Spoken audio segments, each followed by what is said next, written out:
अस्सलाम वालेकुम जी। कैसे हैं आप लोग? खैरियत से हैं? मैं हूं आपका मेज़बान कामरान। मैं आज एक नई वीडियो के साथ हाजिर खिदमत हूं। और आज की वीडियो में हम जो टॉपिक कवर करने वाले हैं वो है कि टर्की का ऑनलाइन वीज़ा कैसे हासिल किया जा सकता है। जैसे कि आप मुझ समेत बहुत से लोग अर्तुगरुल गाज़ी सीरीज़ भी देख रहे हैं, उसके बाद से लोगों में काफ़ी ज़्यादा मोटिवेशन पाई जा रही है कि वो टर्की को विज़िट करें। तो मैंने सोचा कि क्यों ना इस पे वीडियो बनाई जाए। मैं पहले टर्की को 2018 में मैं विज़िट कर चुका हूँ और उस वक़्त भी मैंने ऑनलाइन वीज़ा ही हासिल किया था। तो आज मैं उसके बारे में डिटेल में डिस्कस करूँगा कि आप ऑनलाइन टर्किश वीज़ा कैसे हासिल कर सकते हैं, उसके क्या क्या स्टेप्स हैं और उसकी आपको कितनी फ़ी पे करनी पड़ेगी। अच्छा, चलें मैं आपको डायरेक्टली उस स्क्रीन पे ले चलता हूँ।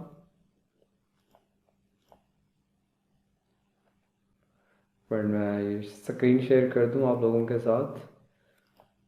तो ये अच्छा, फर्स्ट स्टेप पे आपने क्या करना है, आपने evisa.gov.tr/en, तो ये जो लिंक है ये मैं आपको डिस्क्रिप्शन में भी दे दूंगा।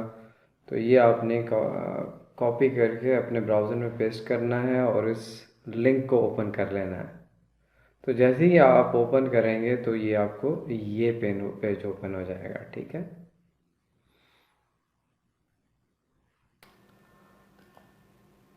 अच्छा जी, आप ये स्क्रीन पे जैसे देख रहे हैं अभी कि आपको जैसे नज़र आ रहा है कि in 3 step your e visa is ready. इसमें सबसे पहले अप्लाई है, then you will make payments and finally you can download your e visa. अच्छा जी, तो करना क्या है, सबसे पहले हम अप्लाई नाउ पे क्लिक करेंगे।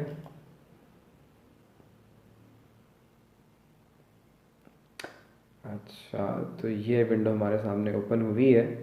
तो यहाँ से हम गए, अपना हमने कंट्री सेलेक्ट किया।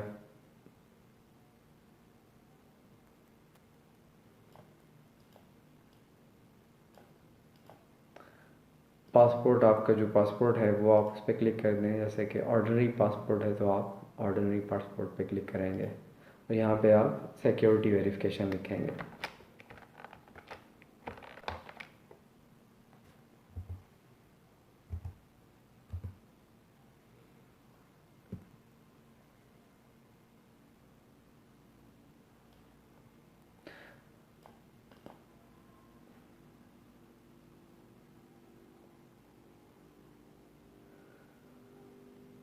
अच्छा, जैसे ही हमने वो डिटेल मेंशन की है तो यहाँ पे आपसे वो मांग रहा है कि अराइवल डेट इन टर्की। तो जो भी आपकी एक्सपेक्टेड डेट्स हैं जिन पे आप विज़िट करना चाहते हैं तो वो आप यहाँ पे मेंशन कर देंगे। अच्छा, एक बात का आपने ख्याल रखना है कि जो डेट आप यहाँ पे मेंशन करेंगे तो उससे ऑलमोस्ट 6 मंथ तक आपका ये वीज़ा जो है वो वैलिड रहेगा। तो इस वीज़ा में आप मैक्सिमम 30 डे आप स्टे कर सकते हैं, ठीक है। लेट्स सपोज कि अगर हम ये आज की डेट मेंशन करते हैं तो हमारा जो वीज़ा है date will be valid up to 6 May 2021। तो खैर, जो आपकी एक्सपेक्टेड डेट्स हैं उसके मुताबिक आप यहाँ पर मेंशन कर सकते हैं। तो डेट से हम इसको चेंज नहीं करते और इसको यही रहने देते हैं और फिर सेव एंड कंटिन्यू करते हैं।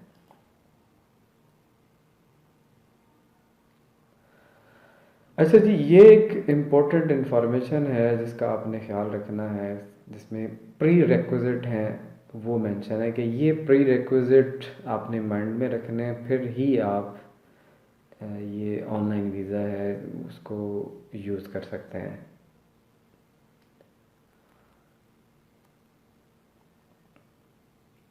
तो इसमें सबसे पहले तो ये है कि I am travelling for the purpose of tourism और बिज़नेस, कि ये ऑनलाइन वीज़ा है, ये स्पेसिफिकली या तो टूरिज़्म के लिए यूज़ किया जा सकता है या अगर आप कोई बिज़नेस एक्टिविटी जनरेट करना चाहते हैं, बिज़नेस टूर है, तब भी आप इस वीज़ा को यूज़ कर सकते हैं। इसके बाद I can prove that I hold a return ticket, hotel reservation and at least $50 पर each day of my stay. तो इन केस अगर आपसे एयरपोर्ट पे पूछा जाता है तो आप वहाँ पे शो कर सकें, मींस कि आपने जब टिकट करवानी है तो वो रिटर्न टिकट होनी चाहिए, ठीक है। और वहाँ की होटल की रिजर्वेशन है उसका रिकॉर्ड भी आपके पास हो, और आपके पास एटलीस्ट $50 पर डे के हिसाब से जितना टाइम आप वहाँ पे स्टे करना चाहते हैं तो ये अमाउंट भी आपके पास होनी चाहिए। गो कि मैं आपको अपना एक्सपीरियंस बताता चलूँ। जब मैं 2018 में गया था तो मेरे पास यही ऑनलाइन वीज़ा था। तो एयरपोर्ट पे मुझे जस्ट मेरा प्रिंट था वो उनको दिखाया, उसी पे उन्होंने स्टैंप लगा दी थी और मुझे एंट्री दे दी थी। और उन्होंने उस दौरान कोई मुझसे ये रिटर्न टिकट, होटल रिजर्वेशन या कोई बाकी मुझे चीज़ें मुझसे नहीं पूछी थी। लेकिन एहतियात के तौर पे आपके पास ये सारी चीज़ें होना ज़रूरी हैं, क्योंकि अगर इमिग्रेशन के जो ऑफिसर है वो आपको आपको रोकना चाहे तो वो रोक सकता है अगर आपके पास ये चीज़ें मौजूद नहीं होंगी। अच्छा जी, इसके पास थर्ड जो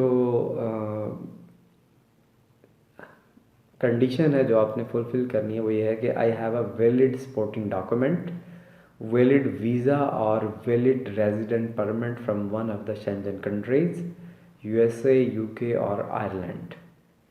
ई visas are not accepted as supporting documents. तो मीन कि आपके पास शेंजन कंट्रीज़ का, यूके का, यूएसए का और आयरलैंड का, इनमें से किसी भी कंट्री का आपके पास वैलिड वीज़ा या वैलिड रेजिडेंट परमिट होना लाजमी है, तभी आप टर्की के ऑनलाइन वीज़ा के लिए आप एलिजिबल होंगे। अगर आप इनके पास कोई इनमें से वीज़ा नहीं है, ना ही आपके पास रेजिडेंट परमिट है इन कंट्रीज़ का, तो आप ऑनलाइन वीज़ा के लिए अप्लाई नहीं कर सकते, ठीक है। इसके बाद जो फोर्थ कंडीशन है, माई passport covers the period that I will be staying in Turkey, यानी कि जितना आपने स्टे करना है तो उस दौरान आपका जो पासपोर्ट है वो वैलिड होना ज़रूरी है। उस दौरान उसकी वैलिडिटी उस टाइम तक होना चाहिए।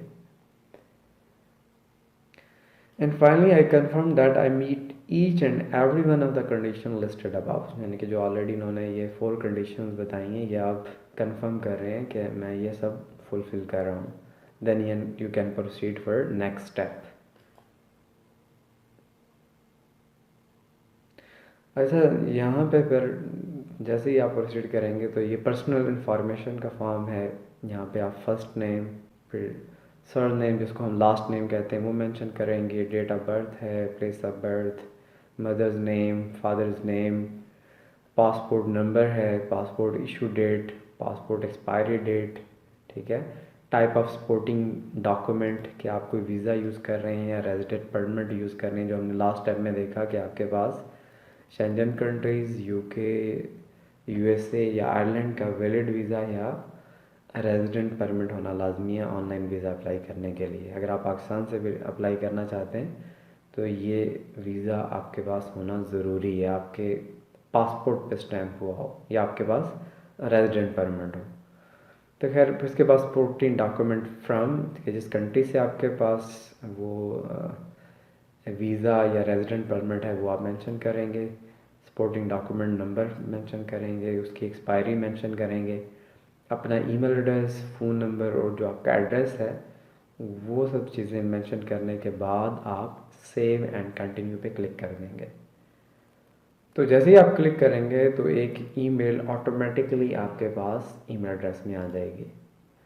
तो जैसे मैंने ये फिल करके देखा तो मेरे पास ये एक ईमेल आ गई है।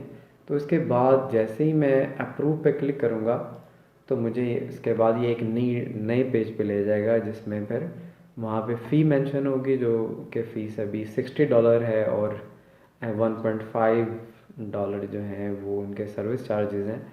तो इन टोटल आपको $61.50 आपको पे करने पड़ते हैं, जो कि आज की डेट में ये ऑलमोस्ट 10,000 के करीब अमाउंट बनती है। तो एक तो ऑनलाइन वीज़ा की अच्छी बात यह है कि एक तो वीज़ा कास्ट जो है, अगर आप एम्बेसी में प्रिंटेड वीज़ा के लिए अप्लाई करते हैं तो उसकी जो फ़ी है वो ऑलमोस्ट 15,000 के करीब है, ठीक है। तो 15,000 है और इसकी आपको जस्ट 10,000 के करीब अमाउंट पे करना पड़ रही है, और इसकी वैलिडिटी भी 30 डेज़ है। लेकिन आजकल जो एम्बेसी वीज़ा इशू कर रही हैं ऑनलाइन, वो ऑनलाइन ही, वो दूसरा जो प्रिंट फॉर्म में आपको मिलता है पासपोर्ट पे, तो वो 14 डेज़ का विज़िट वीज़ा इशू हो रहा है। अच्छा, जैसे ही आप पेमेंट को अपनी प्रोसीड करेंगे, पेमेंट कर देंगे, तो उसके साथ ही नेक्स्ट स्टेप पे आपका वीज़ा प्रिंट के लिए रेडी होगा और आप प्रिंट करके आप टिकट बुक कर सकते हैं और you will be ready to fly. तो उम्मीद है कि आप लोगों को ये वीडियो पसंद आएगी। और हाँ, इसके अलावा अगर आपका कोई क्वेश्चन होगा उससे रेलेवेंट, आप कमेंट्स में मेंशन कर सकते हैं, तो इंशाल्लाह मैं उसमें उसको आंसर करने की पूरी कोशिश करूँगा। अपना ख्याल रखिएगा। अल्लाह हाफ़िज़।